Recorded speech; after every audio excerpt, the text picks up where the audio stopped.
Hello friends, welcome to Studykar. मैं हूं आपका दोस्त प्रभाकर। डेली करंट अफेयर्स में आज हम 8 दिसंबर 2022 के बहुत ही महत्वपूर्ण प्रश्नों को डिस्कस करेंगे। तो आप इस लेक्चर को लास्ट तक जरूर देखिएगा। लास्ट में हम इसका रिवीजन करेंगे। आपसे एक क्वेश्चन भी पूछेंगे जिसका आंसर आपको कमेंट बॉक्स में देना है। आप इसके शॉर्ट नोट बनाइएगा जिससे आपको एग्जाम के समय हेल्प मिल सकेगी। चैनल पर अगर आप नए हैं तो चैनल को सब्सक्राइब कर लें, बेल आइकन भी दबा लें जिससे आपको समय पर और सबसे पहले नोटिफिकेशन मिल सकेगी। आज का पहला क्वेश्चन है, सशस्त्र सेना झंडा दिवस यानी आर्म्ड फोर्सेस फ्लैग डे कब मनाया जाता है? तो यह हर साल 7 दिसंबर को मनाया जाता है। तो दोस्तों 7 दिसंबर को सशस्त्र सेना झंडा दिवस मनाया जाता है। इसका उद्देश्य है शहीदों और वर्दी में जो लोग हैं उनका सम्मान करना। हर साल 7 दिसंबर को भारत सशस्त्र सेना के कर्मचारियों के कल्याण के लिए दान जुटाने के लिए सशस्त्र सेना झंडा दिवस मनाता है। यानी दोस्तों कि जो आर्म्ड फोर्सेस हैं उनको दान दिया जाता है इस दिन, ठीक है। और इसको मनाने का उद्देश्य भी यही है कि जो आर्म्ड फोर्सेस हैं उनके जो कर्मचारी हैं उनके कल्याण के लिए दान जुटाया जाए। 28 अगस्त 1949 को रक्षा मंत्री की समिति ने सशस्त्र सेना झंडा दिवस कोष बनाया था, जिसमें दोस्तों जो दान दिया जाता है वो उसमें जमा किया जाता है।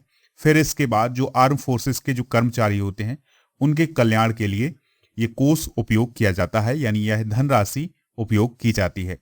युद्ध पीड़ितों के परिजनों को पुनर्वास सहायता भी इसके द्वारा की जाती है।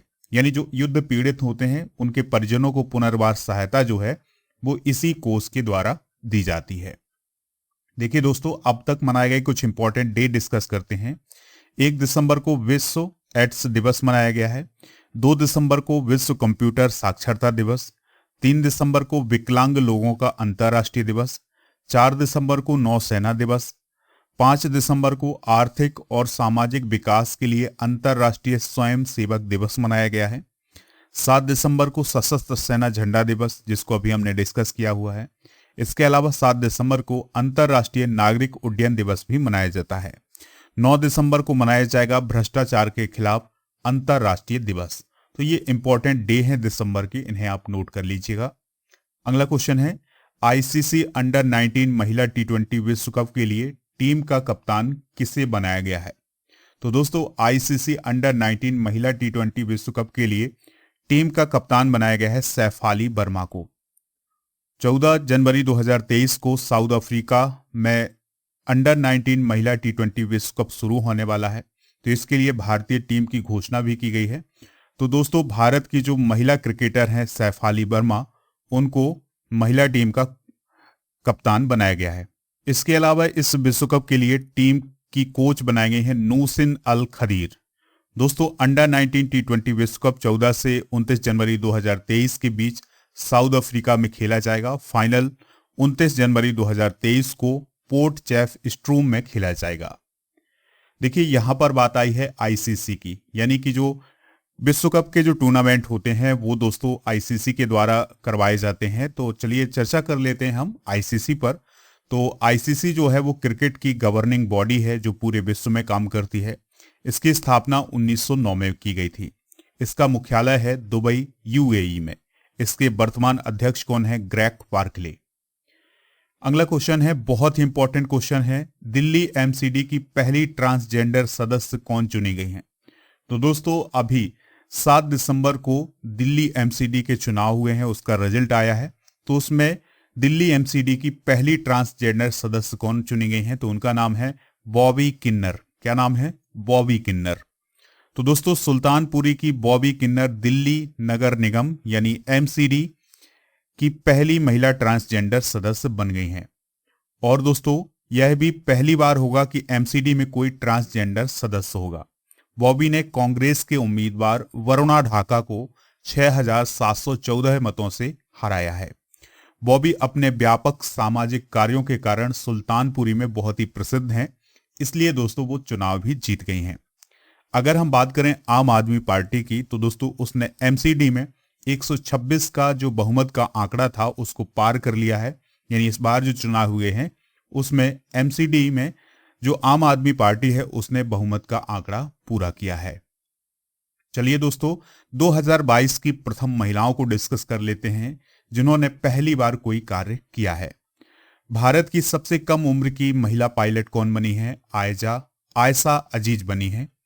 एशियाई खेलों में गोल्ड मेडल जीतने वाली पहली महिला भारतीय पहलवान कौन बनी है? विनेश फोगट। ओलंपिक के लिए क्वालिफाई करने वाली पहली महिला भारतीय तलवारबाज कौन बनी थी? भवानी देवी। ओलंपिक के लिए क्वालिफाई करने वाली सबसे कम उम्र की महिला पहलवान कौन है? सोनम मलिक हैं। माउंट अन्नपूर्णा को फतेह करने वाली पहली भारतीय महिला कौन है? प्रियंका मोहिते। अगला क्वेश्चन है, लोंगेवाला युद्ध की 51वीं वर्षगांठ के अवसर पर किस राज्य में पराक्रम दिवस मनाया गया है? तो दोस्तों, लोंगेवाला कहाँ है? राजस्थान में है। तो राजस्थान में ही यह पराक्रम दिवस मनाया गया है। 1971 में भारत पाकिस्तान के समय भारत ने लोंगेवाला का युद्ध लड़ा था। तो ये युद्ध भारत और पाकिस्तान की सेना के बीच हुआ था और इसको भारत ने ही जीता था। इस जीत को याद करने के लिए 5 दिसंबर को राजस्थान के जैसलमेर सैन्य स्टेशन और लोंगेवाला युद्ध स्मारक में पराक्रम दिवस मनाया गया है। दोस्तों, भारत और पाकिस्तान के बीच 1971 में लोंगेवाला का युद्ध सबसे बड़ी और निर्णायक लड़ाइयों में से एक था। ठीक है, याद रखिएगा। ये दोस्तों, लोंगेवाला जो है वो राजस्थान में है। अगला प्रश्न है, भारत में गलत सूचना विरोधी अभियान किसने शुरू किया है? तो दोस्तों, भारत में गलत सूचना विरोधी अभियान शुरू किया है गूगल ने। यानी गूगल का उद्देश्य ये है कि जो गलत सूचना है उनको रोका जाए।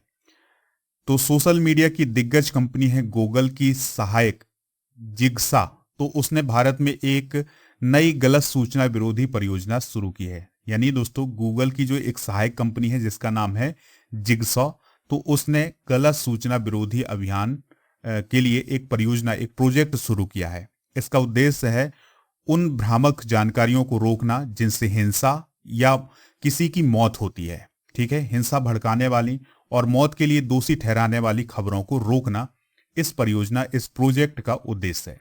दोस्तों, अन्य देशों की तरह भारत में भी ज्यादातर सोशल मीडिया के माध्यम से ही गलत सूचनाएं जो हैं वो पूरे भारत में तेजी से फैल जाती हैं, जिससे राजनीतिक और धार्मिक तनाव पैदा होता है। तो गूगल की अब यही कोशिश होगी कि जो गलत सूचनाएं हैं उनको रोका जाए।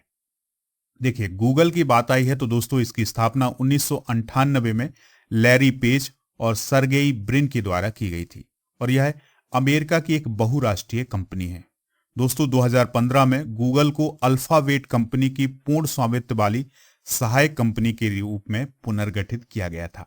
यह टेक्नोलॉजी से रिलेटेड कंपनी है और इसके सीईओ कौन है दोस्तों? सुंदर पिचाई हैं। अगला क्वेश्चन है, ओएनजीसी के नए अध्यक्ष कौन नियुक्त किए हैं? बहुत ही इंपॉर्टेंट क्वेश्चन है। आंसर होगा इसका अरुण कुमार सिंह। तो ओएनजीसी के अध्यक्ष कौन चुने गए हैं? अरुण कुमार सिंह चुने गए हैं।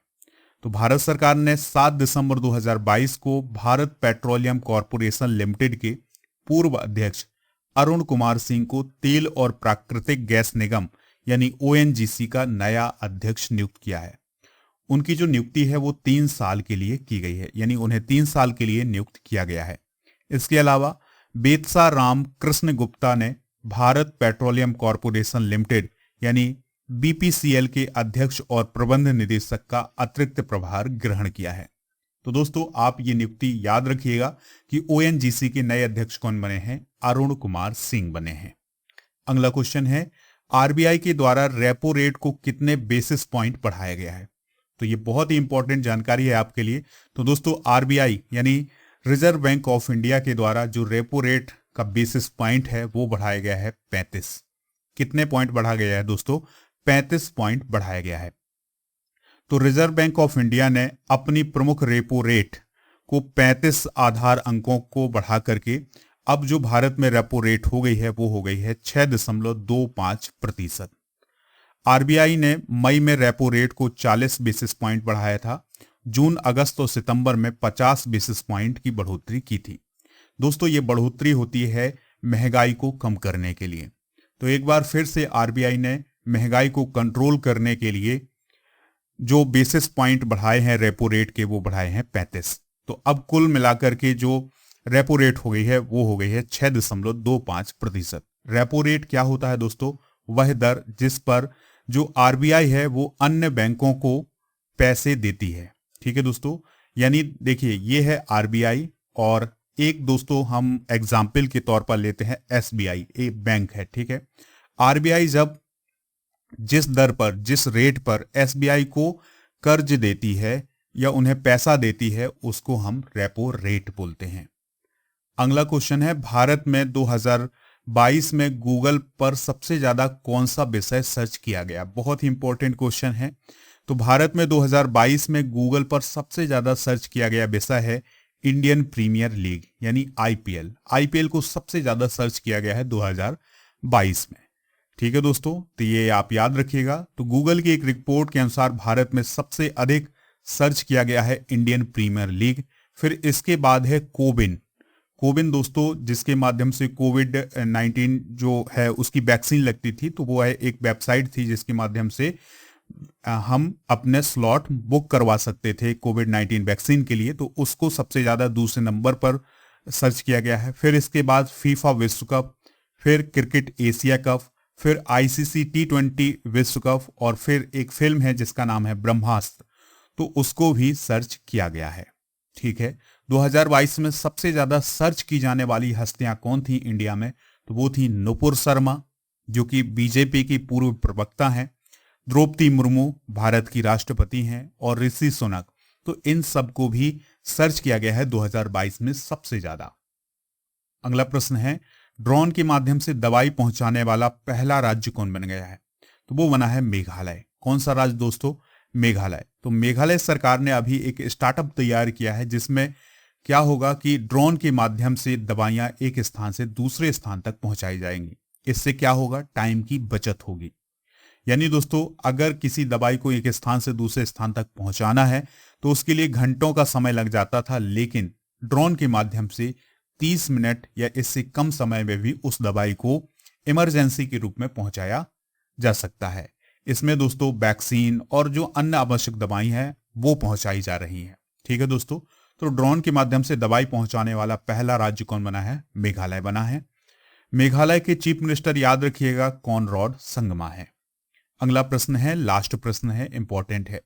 बंगाल की खाड़ी के ऊपर कौन सा चक्रवाती तूफान बना था? आंसर है इसका मैंडूस। तो मैंडूस नाम का जो चक्रवाती तूफान है ये बंगाल की खाड़ी के ऊपर बना हुआ था। ये आप देख सकते हैं मैप में दोस्तों, ये है बंगाल की खाड़ी और यहीं पर मैंडूस नाम का चक्रवाती तूफान बना हुआ था। तो दक्षिण अंडमान समुद्र और उसके पड़ोसी क्षेत्र के ऊपर एक कम दबाव का क्षेत्र बनने से एक चक्रवाती तूफान मैंडूस बना है और यह अब तेज हो गया है। दोस्तों, उत्तर तमिलनाडु, पुदुचेरी और दक्षिण आंध्र प्रदेश की तरफ इसके बढ़ने की संभावना है। दोस्तों, वह कौन कौन से राज्य हैं जो कि बंगाल की खाड़ी से लगे हुए हैं? तो पश्चिम बंगाल, ओडिशा, आंध्र प्रदेश और तमिलनाडु। तो ये सभी दोस्तों इस चक्रवाती तूफान के कवर में आते हैं, यानी ये राज्य जो हैं वो इस चक्रवाती तूफान से प्रभावित हो सकते हैं। तो ये थे आज के महत्वपूर्ण करंट अफेयर्स के क्वेश्चन। दोस्तों, अब हम इन प्रश्नों को एक बार रिवाइज कर लेते हैं। सशस्त्र सेना झंडा दिवस कब मनाया गया है? तो ये 7 दिसंबर को मनाया गया है। आईसीसी अंडर-19 महिला T20 विश्व कप के लिए टीम का कप्तान किसे बनाया गया है? सैफाली वर्मा को। दिल्ली एमसीडी की पहली ट्रांसजेंडर सदस्य कौन चुनी गई हैं? बॉबी किन्नर। लोंगेवाला युद्ध की 51वीं वर्षगांठ के अवसर पर किस राज्य में पराक्रम दिवस मनाया गया है? राजस्थान में। भारत में गलत सूचना विरोधी अभियान किसने शुरू किया है? गूगल ने। ओएनजीसी के नए अध्यक्ष कौन नियुक्त किया है? अरुण कुमार सिंह। आरबीआई के द्वारा रेपो रेट को कितने बेसिस पॉइंट बढ़ाया गया है? 35। भारत में 2022 में गूगल पर सबसे ज्यादा कौन सा विषय सर्च किया गया है? इंडियन प्रीमियर लीग यानी आईपीएल। ड्रोन के माध्यम से दवाई पहुंचाने वाला पहला राज्य कौन बना है? मेघालय। बंगाल की खाड़ी के ऊपर कौन सा चक्रवाती तूफान बना था? तो दोस्तों उसका नाम था मैंडूस। तो ये थे आज के महत्वपूर्ण क्वेश्चन। अब आपसे एक क्वेश्चन पूछा जा रहा है जिसका आंसर आपको कमेंट बॉक्स में देना है। दोस्तों, उससे पहले आपको एक सूचना बता दें कि अगर आप इस लेक्चर का पीडीएफ प्राप्त करना चाहते हैं तो पीडीएफ आपको हमारे एप्लीकेशन पर मिल जाएगा। ऐप का लिंक आपको डिस्क्रिप्शन बॉक्स में दिया गया है, या फिर आप अब गूगल प्ले स्टोर पर जाइएगा तो आप सर्च करेंगे स्टडी कर तो आपको हमारा ऐप मिल जाएगा। ऐप के बाद दोस्तों आप पीडीएफ भी डाउनलोड कर सकते हैं। तो आज का क्वेश्चन है, दिल्ली एमसीडी की पहली ट्रांसजेंडर सदस्य कौन चुनी गई हैं? बॉबी, किन्नर, कमला देवी, शकुंतला या सपना? जो भी इसका राइट आंसर हो आप कमेंट बॉक्स में बताइएगा। ऐप को डाउनलोड कर लें, वहां पर मंथली करंट अफेयर्स और जो भी इंपॉर्टेंट पीडीएफ है वो सभी उपलब्ध हैं। लेक्चर पसंद आया हो तो लाइक करें, शेयर करें सभी दोस्तों को, सभी सोशल मीडिया प्लेटफॉर्म पर। जय हिंद, वंदे मातरम।